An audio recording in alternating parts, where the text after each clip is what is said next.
حامدا ومصليا ومسلما اما بعد قال الله تعالى في القرآن المجيد والفرقان الحميد يا أيها الذين آمنوا استعينوا بالصبر والصلاة إن الله مع الصابرين قال النبي صلى الله عليه وسلم اللهم اجعلني صبورا واجعلني شكورا وفي عینی صغیرہ وفی اعین الناس کبیرہ او کما قال علیہ الصلاۃ والسلام۔ میرے محترم بزرگوں، دوستوں، آپ کے سامنے خطبے کے اندر میں نے قرآن کریم کی ایک بہت ہی زبردست آیت پڑھی ہے، اور وہ آیت ایسی ہے کہ اگر اس پر بات کی جائے تو کافی وقت درکار ہوگا، لکھنے پر اگر آیا جائے تو کافی اس پر قلم اور قرطاس اس پر خرچ ہو جائیں گے، لیکن بات مکمل اور ادھوری رہ جائے گی۔ لیکن ہم آپ کے سامنے کچھ باتیں جو ہماری ذہن میں ہیں اور جو یاد آتی رہیں گی آپ کے سامنے وہ باتیں رکھتے ہیں۔ قرآن کریم میں اللہ تعالیٰ فرماتے ہیں یا ایھا الذین آمنوا استعینوا بالصبر والصلاۃ ان اللہ مع الصابرین۔ اللہ فرماتے ہیں ایمان والو، اے وہ لوگوں جو ایمان لے آئے، جو اللہ تعالیٰ پر، اللہ کے رسول صلی اللہ علیہ وسلم پر اور آخرت پر ایمان لائے، اے وہ لوگوں جو اپنے آپ کو مسلمان کہتے ہو، تم لوگ مدد طلب کرو۔ کس چیز سے؟ استعانت طلب کرو، مدد مانگو۔ کس سے؟ صبر کے ذریعے سے اور نماز کے ذریعے سے۔ صبر کس کو کہتے ہیں؟ نماز کے بارے میں تو باتیں آپ کے سامنے آتی رہتی ہیں۔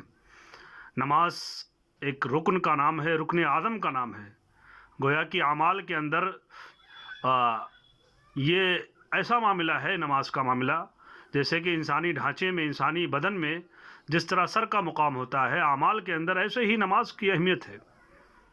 تو نماز سے بھی انسان اللہ تعالیٰ سے مدد مانگے، ایمان والا بھی مدد مانگے۔ صبر کس کو کہتے ہیں؟ صبر کا مفہوم عربی کے اندر بہت ہی زیادہ وسیع ہے، اس کا معنی بہت ہی زیادہ ہے، لیکن عام طور پر اردو میں صبر کے معنی کو بہت محدود اور بالکل لمیٹیڈ کر دیا گیا ہے، جو کہ صحیح نہیں ہے۔ علماء نے بڑی تفسیر کی ہے اس کی، اور اس پر بڑی بحثیں کی ہیں۔ اگر صبر کو دیکھا جائے، مفسرین کے نے جس طرح تفسیر کی ہے، علامہ آلوسی وغیرہ، وہ لکھتے ہیں کہ صبر تین قسموں پر ہیں۔ الصبر علی المصیبہ، مصیبتوں پر صبر، اور جو مصیبت انسان کو لاحق ہو اس پر وہ صبر کرے، جزا فضا نہ کرے، گلا شکوہ نہ کرے، تو یہ ہوتا ہے صبر، یعنی اپنے آپ کو روک دے، صبر کہتے ہیں، پیشنس جس کو انگریزی میں کہتے ہیں۔ اور اسی طرح دوسرا جو صبر ہے، الصبر علی الطاعہ، عبادتوں پر صبر۔ اب عبادتوں پر صبر کس طرح کیا جائے گا؟ عبادتوں پر صبر اس طرح کیا جائے گا کہ انسان جو بھی اعمال کرتا ہے، نماز پڑھتا ہے، روزہ رکھتا ہے، اور جو بھی کام کرتا ہے، چاہے صدقات واجبہ کرتا ہے، نافلہ کرتا ہے، جو بھی عبادات کرتا ہے، مالی بدنی جو بھی عبادات کرتا ہے، طاعات میں جو بھی چیزیں آئیں گی اس کو پابندی کے ساتھ کرتا رہے۔ یہ نہیں کہ آج اس کو کیا کل چھوڑ دیا، ایسا نہیں، اس پر قائم رہے، دائم رہے، پابندی کے ساتھ، مستقل مزاجی کے ساتھ وہ کام کرتا رہے۔ تو یہ ہوتا ہے صبر علی الطاعہ، عبادتوں پر صبر۔ اور اسی طرح ایک صبر ہوتی ہے صبر عن المعصیہ، معصیت سے صبر۔ اس کا کیا مطلب؟ گناہوں سے صبر۔ اس کا مطلب یہ ہے کہ انسان کے خواہش اور خواہشات نفسانی، انسان کا جی کتنا بھی چاہے اور کتنے بھی اس کے پاس گناہ کرنے کے وسائل ہوں، اس کے باوجود اللہ تعالیٰ کا خوف اگر اس کے دل میں ہو، اور یہ سوچے کہ ہر وقت اللہ تعالیٰ ہمیں دیکھ رہا ہے، اور محض دنیا کے ڈر سے نہیں، اللہ کے ڈر سے وہ رکتا رہے، تو اس کو کہتے ہیں گناہوں پر صبر، گناہوں سے رک جانے پر صبر۔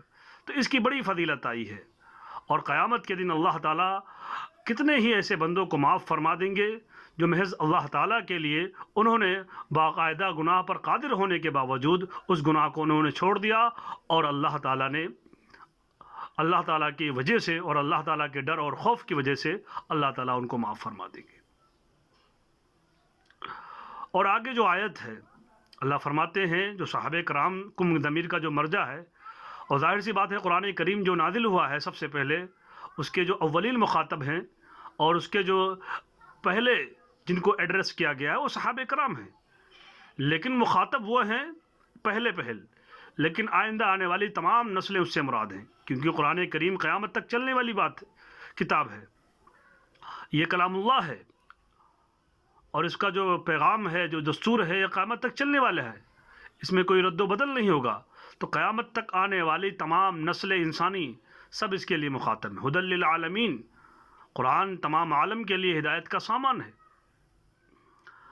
اللہ فرماتے ہیں وَلَنَبْلُوَنَّكُمْ بِشَيْءٍ مِّنَ الْخَوْفِ وَالْجُوعِ وَنَقْصٍ مِّنَ الْأَمْوَالِ وَالْأَنفُسِ وَالثَّمَرَاتِ وَبَشِّرِ الصَّابِرِينَ الَّذِينَ إِذَا أَصَابَتْهُمْ مُصِيبَةٌ قَالُوا إِنَّا لِلَّهِ وَإِنَّا إِلَيْهِ رَاجِعُونَ أُولَٰئِكَ عَلَيْهِمْ صَلَوَاتٌ مِّن رَّبِّهِمْ وَرَحْمَةٌ وَأُولَٰئِكَ هُمُ الْمُهْتَدُونَ۔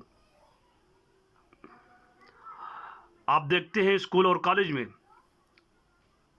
امتحان کس لیے لیا جاتا ہے؟ امتحان اس لیے لیا جاتا ہے تاکہ جو اسٹوڈنٹس ہیں، جو بچے ہیں، جو طلبہ اور طالبات ہیں، جو چھاتر اور چھاترائیں ہیں، تاکہ یہ اندازہ کیا جا سکے اور یہ دیکھا جا سکے کہ انہوں نے کس حد تک پڑھائی کی ہے، پڑھنے والوں نے کس حد تک پڑھا ہے، پڑھانے والوں نے کتنی محنت کی ہے۔ امتحان اس لیے کیا جاتا ہے، لیکن اللہ تعالیٰ کو سب علم ہے، اور اللہ تعالیٰ کی اگر ساری دنیا، ساری خلقت، ساری مخلوق ایک گونا ایک وقت میں سارے نافرمان ہو جائے تو اللہ تعالیٰ کی ذات میں، کبریائی میں، اللہ تعالیٰ کے بڑکپن میں کوئی کمی نہیں آئے گی۔ وہ تو اللہ تعالیٰ کا کرم ہے کہ اللہ تعالیٰ نے انسانوں کو بھیجا، اور اللہ تعالیٰ نے انسانوں کو بھیج کر کے، اور اللہ تعالیٰ آزمائش کرتا ہے لِنَبْلُوَكُمْ أَيُّكُمْ أَحْسَنُ تبارک الذی بیدہ الملک وہو علی کل شیء قدیر الذی خلق الموت والحیاۃ لیبلوکم ایکم احسن عملا۔ اللہ تو وہ ہے کہ جو موت و حیات کو اس لیے اللہ نے پیدا کیا ہے تاکہ وہ دیکھے، تاکہ وہ آزمائش کرے کہ کون اچھے اعمال کرتا ہے۔ اور دنیا کے اندر جبر نہیں ہے، اکراہ نہیں ہے، اختیار دیا گیا ہے کہ جو کوئی ایمان لائے، اور غیب مغیبات کی جو چیزیں ہیں وہ چھپائی گئی ہیں، جو ایمان باللہ ہے، ایمان بالرسول ہے، ایمان بالآخرہ ہے، ایمان بالملائکہ ہے، مغیبات میں سے ہیں۔ اگر وہ ساری چیزیں کھول دی جائیں، ظاہر کر دی جائے، تو پھر ایمان کا مطلب کیا ہے؟ اور مومن کی جو صفت بتلائی گئی ہے الذین یؤمنون بالغیب، جو غیب کی باتوں پر ایمان لاتے ہیں۔ نبی کریم صلی اللہ علیہ وسلم نے جو باتیں بتلا دی ہیں اس کو وہ ایمان لاتے ہیں۔ سمعنا و اطعنا، یعنی وہ سن لیا اور انہوں نے اس کی اطاعت کر لی، یہ ہوتا ہے ایمان۔ اگر دیکھنے پہ آ جائے تو سارے لوگ اس طرح مومن ہو جائیں گے تو ایمان کا مطلب ہی نہیں رہ جائے گا۔ تو اللہ فرماتے ہیں ہم تم کو آزمائیں گے، اور دنیا کے اندر اللہ نے بتلا دیا کہ تمہارے امتحانات ہوں گے، اور کس چیز کے امتحانات ہوں گے، تاکہ انسان اس میں تیاری کرے۔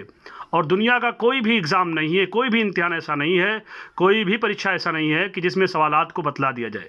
یہ اللہ تعالیٰ کا ایک خصوصی کرم ہے بندوں کا، تاکہ بندے اس امتحان کی تیاری کر لے، اور ان کے ساتھ جب کبھی وہ امتحان آئے تو گھبرائے نہیں، جزا فضا نہ کرے، شکوہ نہ کرے، بلکہ صبر و شکر کا دامن پکڑتے رہیں۔ اللہ فرماتے ہیں وَلِنَبْلُوَنَّكُمْ، اللہ فرماتے ہیں کہ ہم تم کو آزمائیں گے بِشَيْءٍ مِّنَ الْخَوْفِ وَالْجُوعِ، ہم تم کو آزمائیں گے بِشَيْءٍ مِّنَ الْخَوْفِ، خوف مسلط کر کے، دشمنوں کا خوف مسلط کر کے، پڑوسیوں کا خوف مسلط کر کے، اپنوں کا خوف مسلط کر کے، بیگانوں کا خوف مسلط کر کے، حکومت کا خوف مسلط کر کے، والجوع، اور بھوک کی شدت آئے گی، تکلیف ہوگی، تو یہ بھی تمہارے لیے آزمائش ہے۔ وَلَنَبْلُوَنَّكُمْ بِشَيْءٍ مِّنَ الْخَوْفِ وَالْجُوعِ، اور آگے فرمایا وَنَقْصٍ مِّنَ الْأَمْوَالِ، اور تمہارے مالوں کو کم کر کے، تمہارے کاروبار میں گھاٹا کر کے، تمہارے کھیتیوں کو جو ہے تباہ و برباد کر کے، تمہارے فصلوں کو برباد کر کے، تمہارے آمدنیوں کا جو ہے آمدنیوں کو ختم کر کے، اللہ فرماتے ہیں ہم تمہاری آزمائش کریں گے۔ والانفس، تمہارے جانوں کے حوالے سے، تمہارے پیاروں کے حوالے سے، تمہارے جانوں کو لے کر کے، تمہارے اپنے اور پیاروں کی جانوں کو لے کر کے ہم آزمائیں گے۔ اور دیکھنا اللہ تعالیٰ اس لیے آزماتے ہیں کہ تاکہ بندہ اللہ تعالیٰ کے لیے اور اللہ کے رسول صلی اللہ علیہ وسلم کے بتائے ہوئے باتوں پر کس طرح اٹک رہتا ہے، قائم رہتا ہے۔ فرمایا وَنَقْسِم مِّنَ الْأَمْوَالِ وَالْأَنفُسِ وَالثَّمَرَاتِ، اور پھلوں میں کمی کر کے۔ مفسرین نے اس آیت کا 2 ترجمہ لکھا ہے۔ ایک تو ایک ظاہری پھل، یعنی کھیتی انسان کرتا ہے اس میں پھل آتا ہے، یا انسان کچھ بھی چیز کرتا ہے تو اس کا پھل اور نتیجہ برآمد ہوتا ہے۔ اور یہ بھی مطلب ہو سکتا ہے کہ اس کے بیٹوں کے حوالے سے، اور بیٹے بھی ایک گویا کہ ایک انسان پرورش کرتا ہے اور دیکھ بھال کرتا ہے تو بچے آگے چل کر کے اس کا پھل ایک نتیجہ ہوتے ہیں، تو اس میں بھی کمی کریں گے اللہ تعالیٰ۔ والثمرات وبشر الصابرین، اللہ فرماتے ہیں کہ آپ اے پیغمبر صلی اللہ علیہ وسلم، آپ مومنوں کو، ایمان والوں کو بشارت دے دیجئے۔ کس چیز کی بشارت؟ جو چیزیں گزری ہیں بظاہر لگتا ہے کہ یہ مصیبت ہے، ہاں دنیا کے اعتبار سے اگر دیکھا جائے مصیبت ہے، لیکن اگر ہم نے نور ایمانی کو کھول دیا، اگر ہمارا نور ایمانی کی جو بات ہے اور ہماری جو فراست ہے وہ کھل گئی، اور آخرت کے حوالے سے ہماری جو بصیرت کھل گئی، اور ہماری آنکھیں حق کو، آخرت کو دیکھنے والی بن جائیں گی، تو یہ دنیا کی جو تکلیفیں ہیں یہ بالکل معمولی لگنے لگ جائیں گی۔ جیسے مثال کے طور پر دنیا کے اندر کوئی اگر آپ سے موٹر سائیکل لے لے، یا چھوٹی موٹی کوئی سامان، کوئی چیز لے لے آپ سے، اور لے کر کے آپ سے کوئی کچھ دن کے بعد آپ کو بڑی چیز دے دے، گاڑی دے دے، مرسیڈیز دے دے، بڑی گاڑی دے دے، تو آپ کو کیسا لگے گا؟ اچھا لگے گا۔ ایسے ہی اللہ تعالیٰ چھوٹی چھوٹی چیزوں کے ذریعے آزمائش کر کے اللہ تعالیٰ قیامت کے دن ایمان والوں کے لیے بڑے بڑے ذخیرے جمع کر رہا ہے۔ اور قیامت کے دن اللہ تعالیٰ کے سامنے جب بندہ دیکھے گا احد پہاڑ کے برابر جب اس کے اعمال اور اس کی نیکیاں آئیں گی، تو کہے گا کاش کہ دنیا میں میری دعا کوئی قبول ہی نہیں ہوتی۔ اور مومن جو بھی دعا مانگتا ہے اس کی دعا رد نہیں ہوتی ہے۔ اولاً یا تو انسان کوئی دعا مانگتا ہے تو اللہ تعالیٰ بعینہ ہی وہی دعا اللہ تعالیٰ کے مصلحت کے حساب سے ہوتی ہے، تو وہ دعا اللہ تعالیٰ اسی طرح اس کو نواز دیتے ہیں۔ یا یہ کہ اللہ تعالیٰ کو اس بندے سے بڑا پیار ہوتا ہے، اس کی دعائیں کو رکھ لیتے ہیں تاکہ آخرت میں وہ حصہ پائے۔ یا یہ ہوتا ہے کہ اس کی دعاؤں کے بدلے اللہ تعالیٰ آنے والی کوئی مصیبت کو ٹال دیتے ہیں۔ تو بہرحال ایمان والا جو بندہ ہوتا ہے کسی بھی حال میں وہ گھاٹے میں نہیں ہے، ہر وقت وہ فائدے میں ہے، بر وقت وہ چیز مل جاتی ہے، یا اس کے بدلے کوئی مصیبت ٹال دی جاتی ہے، یا آخرت میں اس کے لیے ذخیرہ جمع ہوتا ہے۔ اور اللہ کے رسول صلی اللہ علیہ وسلم کو یہ حکم دیا جا رہا ہے کہ آپ ایمان والوں میں جو صابرین ہیں، جو صبر کرنے والے ہیں، آپ ان کو بشارت دے دیجئے۔ اب ظاہر سی بات ہے، بظاہر لگتا ہے مال کم ہو گیا، اولاد جو ہے ختم ہو گئی، اور اسی طرح خوف مسلط ہو گیا، بھوک مسلط ہو گئی، قحط آ گیا، مصیبت آ گئی، تو اللہ فرماتے ہیں کہ جو ان پر صبر کر لے، اور صبر کے ساتھ جو ہے رضا بالقضاء کے ساتھ صبر کر لے، اللہ فرماتے ہیں ایسے لوگوں کو بشارت دے دیجئے، خوشخبری سنا دیجئے، گویا کہ دنیا کے اعتبار سے اگرچہ یہ مصیبت ہے لیکن دراصل یہ مصیبت نہیں ہے، اس پہ اگر آپ صبر کر لگے تو اللہ فرماتے ہیں کہ ایسے ایمان والوں کے ساتھ میں اللہ تعالیٰ کا ساتھ ہے، اللہ تعالیٰ کی معیت ہے، ان اللہ مع الصابرین، اور ایسے ایمان والوں کے ساتھ، ایسے صبر کرنے والوں کے اللہ کے ساتھ جو ہے اللہ تعالیٰ ہے۔ اور ظاہر سی بات ہے جو مقربین ہوتے ہیں، جو خاص لوگ ہوتے ہیں، ان کی بڑی کڑی نگرانی کی جاتی ہے۔ فارسی کا مقولہ ہے نزدیکا را بیش بود حیرانی، جو مقربین ہوتے ہیں، جو قریبی لوگ ہوتے ہیں بادشاہ کے، تو ان کو بڑا خطرہ رہتا ہے کہیں ایسا نہ ہو کہ کچھ گستاخی ہو جائے، کچھ غلطی ہو جائے۔ تو ایمان والا جو بندہ ہوتا ہے اللہ کا تعالیٰ کے بڑے قریب ہوتا ہے، اور ایمان والوں میں جو صبر کے درجے پر ہوتا ہے وہ بھی بڑا اللہ تعالیٰ کے قریب ہوتا ہے، اللہ تعالیٰ کا ساتھ اس کے ساتھ ہے۔ اللہ تعالیٰ وعدہ کرتے ان اللہ مع الصابرین، اور اللہ تعالیٰ اپنے وعدے سے مکرتا نہیں ہے، ان اللہ لا یخلف المیعاد۔ اور فرمایا الذین اذا اصابتہم مصیبہ، ایمان والوں کی صفت یہ بھی ہے کہ جب ان کو کوئی مصیبت لاحق ہوتی ہے، کوئی تکلیف ہوتی ہے، قالوا انا للہ و انا الیہ راجعون، تو وہ کہہ دیتے ہیں یہ ساری چیزیں جو ہم سے چھن گئی ہیں اور ہمارے پاس سے چلی گئی ہیں تو کہتے یہ تو اللہ تعالیٰ کا تھا، اللہ نے لے لیا۔ وَإِنَّا إِلَيْهِ رَاجِعُونَ، اور ہمیں اسی کے پاس جانا ہے، تو گھبرانے کی اور واویلا کرنے کی اور ماتم اور چاک گریبانی کرنے کا کیا فائدہ؟ تو ایسا جو مومن ہوگا، اللہ تعالیٰ فرماتے ہیں اولئک علیہم صلوات من ربہم ورحمہ واولئک هم المہتدون۔ اللہ فرماتے ہیں ان کے اوپر صلوات ہے، ان کے اوپر ہماری نوازشات ہے، کرم ہے، رحمت ہے، اور اللہ تعالیٰ کی رحمت اور اللہ تعالیٰ کی رضا سب سے بڑی چیز ہے۔ ورضوان من اللہ اکبر، اللہ تعالیٰ کی تھوڑی سی بھی رضامندی بہت بڑی چیز ہے، بیڑا پار ہو جائے گا انسان کا۔ اور اللہ تعالیٰ خود کہتے ہیں کہ دعا مانگیے، ربنا آتنا من لدنک رحمہ، پروردگار، یہ دعا مانگنی چاہیے انسان کو کہ اللہ تعالیٰ اپنی رحمت سے نوازے۔ اولئک علیہم صلوات من ربہم واولئک هم المہتدون، اور فرمایا ایسے لوگ ہی ہدایت والے ہیں۔ تاریخ کے آپ واقعات دیکھ لیجیے اکابرین کے، کہ کس طرح ان کا کلیجہ تھا، کس طرح وہ لوگوں کو جھیلتے تھے، کیسے کیسے مصیبتوں پر اور کیسے کیسے لوگوں کو اور کیسے کیسے واقعات کو انہوں نے جھیلا ہے۔ امام اعظم ابو حنیفہ رحمۃ اللہ علیہ، جن کے فقہ پر ہم اور آپ عمل کرتے ہیں، اللہ تعالیٰ ان کو غریق رحمت کرے، ان کے قبر کو نور سے منور فرما دے۔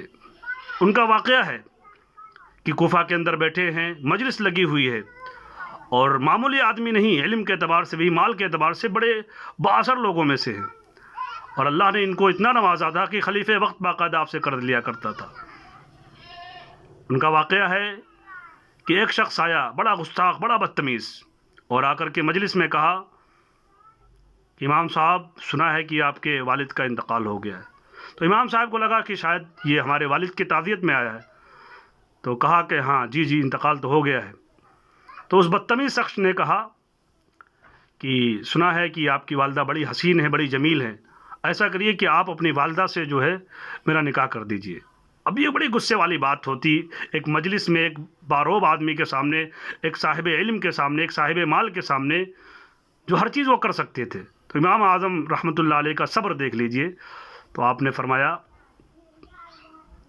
شرعی نقطۂ نظر کے لحاظ سے میری والدہ عاقلہ ہے، بالغہ ہیں، وہ اپنا نکاح کرنے کی مجاز ہیں، وہ اپنا نکاح کر سکتی ہیں، اور رہا آپ کا مسئلہ تو میں آپ کا جو ہے پیغام والدہ کو پہنچا دوں گا، اگر وہ راضی ہیں تو کر لے، کوئی مسئلہ نہیں ہے۔ تو وہ اس جملے کو سن کر کے اتنا زیادہ وہ شرمندہ ہوا اور وہ تڑپنے لگا، اور تڑپتے تڑپتے آخر وہ شخص، وہ بدتمیز اور گستاخ شخص، وہ اپنی جان سے ہاتھ دھو بیٹھا اور اس کی روح پرواز کر گئی۔ بعد میں لوگوں کو بھیڑ ہوئی، جمع ہوئی، اور لوگوں نے کہا کہ یہ کیسے مر گیا؟ تو کسی کہنے والے نے کہا امام اعظم رحمۃ اللہ علیہ کے صبر نے اس کو جو ہے کھا لیا۔ بہت عجیب و غریب واقعات ہے۔ شاہ اسماعیل شہید رحمۃ اللہ علیہ، جن کی شخصیت سے کون نا واقف ہے، دلی کے اندر بیان فرما رہے ایک مسجد کے اندر ایک شخص آیا بدتمیز، کہنے لگا کہ سنا ہے کہ آپ نعوذ باللہ ثم نعوذ باللہ کہ آپ جو ہے حرام کی اولاد ہیں، آپ کی ماں نے ایسا بدکاری کی تھی تو آپ پیدا ہوئے تھے۔ اب ظاہر سی بات ہے، ایک مجمع کے اندر ایک آدمی بیان کر رہا ہو، وہ بھی وقت کا امام، وقت کا ولی، اور دلی کے جیسے شہر کے اندر ہزاروں مریدین، لیکن ان کے صبر کو دیکھ لیجئے، ان کے استقامت کو دیکھ لیجئے، ان کے تحمل مزاجی کو دیکھ لیجئے، اور ان کے شالینتا اور سادگی کو دیکھ لیجئے۔ شاہ اسماعیل شہید نے کہا کہ جو تم بات کہہ رہے ہو یہ غلط بات ہے، اور میری ماں کا جو نکاح ہوا تھا اور میرے والد کا جو نکاح ہوا تھا، اب بھی ان کے گواہ، ان کے نکاح کے گواہ موجود ہیں، آپ جا کر کے ان سے پوچھ لیجئے۔ اللہ اکبر! کیسے یہ لوگ تھے؟ کیا لوگ تھے کہ جو راہ وفا سے گزر گئے، جی چاہتا ہے کہ نقش قدم چومتے چلیں۔ ایک اور واقعہ سنا کر کے بات ختم کرتے ہیں۔ ابراہیم ابن ادہم، جو کہ ایک شاہی خاندان کے تھے، اللہ تعالیٰ نے جب ان کے دل کو ایمان کے لیے، ولایت کے لیے کھولا، تو انہوں نے بادشاہت کو لات مار کر کے خانہ بدوشی اور درویشی کی زندگی اختیار کر لی۔ ان کا واقعہ ہے کہ جب وہ حج یا عمرہ کرنے گئے تو وہاں پر ایک نائی جو کہ حجامت کر رہا تھا. بھیڑ عام طور پر حج اور عمرہ کے دوران بڑی بھیڑ ہوتی ہے. تو ایک نائی کو کہا کہ میرا حجامت کر دیجئے اور بال وغیرہ جو بھی ہے بنا دیجئے. تو وہ آدھا بال بنایا تھا. تو ایک شخص مالدار آیا تو اس نے جو ہے کچھ زیادہ پیسے دے دیے. تو وہ نائی پیسے کی لالچ میں آ کر کے آپ کے آدھے بال کو چھوڑ دیا اور آپ پراگندہ حال. تو اس نے سوچا کہ شاید یہ کوئی معمولی آدمی ہوں گے, تو وہ دوسرے کے حجامت میں مشغول ہو گیا. اور اسی طرح تیسرا, چوتھا, پانچواں 6-7 آدمی آتے رہے اور وہ نائی ادھر بناتا رہا اور آپ کو آپ کی جو ہے آدھی حجامت کر کے وہ دوسرے میں مشغول ہوتا رہا. بعد میں جب فارغ ہوا تو آپ کے بال جب بنایا, تو بنا کر کے جب فارغ ہوا تو حضرت ابراہیم ابن ادہم رحمۃ اللہ علیہ نے اس کو امید سے زیادہ پیسے دیے. جتنے سارے لوگوں نے مل کر کے پیسے دیے تھے اس سے کہیں زیادہ دیے. تو وہ شخص کہنے لگا نائی کہ حضرت آپ کون ہیں؟ میں نے آپ کو اتنا زیادہ ذلیل کیا, آپ کو غصہ آنا چاہیے, آپ نے زبان سے ایک لفظ بھی نہیں کہا. تو ابراہیم ابن ادہم نے کہا کہ میں نے دیکھا کہ میرا نفس اشتعال کر رہا ہے تمہارے سلسلے میں, کہ تم کو ڈانٹوں, تم کو ماروں, تم کو برا بھلا کہوں, لیکن میں نے اپنے آپ پر صبر کیا اور یہ صبر کا موقع تم نے مجھے دیا ہے, تو جس کے نتیجے میں میرے دل میں ایک عجیب سا نور پیدا ہو گیا ہے, تو اس کے بدلے میں تم یہ روپے زیادہ لے لو. اللہ اکبر, کیسے لوگ تھے. تو ہمیں اور آپ کو چاہیے کہ ہم بھی صبر کے دامن کو تھامتے رہیں. سورۃ العصر آپ دیکھ لیجئے, صحابہ کرام جب ایک دوسرے سے ملتے تھے آپس میں تو سورہ عصر کی تلقین کرتے تھے. اللہ فرماتے ہیں والعصر ان الانسان لفی خسر. اللہ تعالیٰ زمانے کی قسم کھا رہے ہیں, قسم ہے زمانے کی, ان الانسان لفی خسر. اور اللہ تعالیٰ اپنی مخلوقات میں سے, اور یہ قرآن کا اسلوب ہے, قرآن کا انداز ہے کہ اللہ تعالیٰ جب اپنے مخلوقات میں سے کسی چیز کی قسم کھاتے ہیں تو اس کا مطلب یہ کہ آنے والی چیز بڑی اہم ہے. ان الانسان لفی خسر, انسان سارے کے سارے خسارے میں ہے, گھاٹے میں ہے. اب سارے انسان گھاٹے میں ہیں, کچھ تو اس میں مستثنی ہوں گے. آگے اللہ تعالیٰ بتلا رہے ہیں الا الذین آمنوا وعملوا الصالحات. وہ لوگ جو ایمان لائے, صرف ایمان لانا زبانی دعویٰ نہیں, ایمان لائے اور ایمان کے تقاضے کو پورا کیا.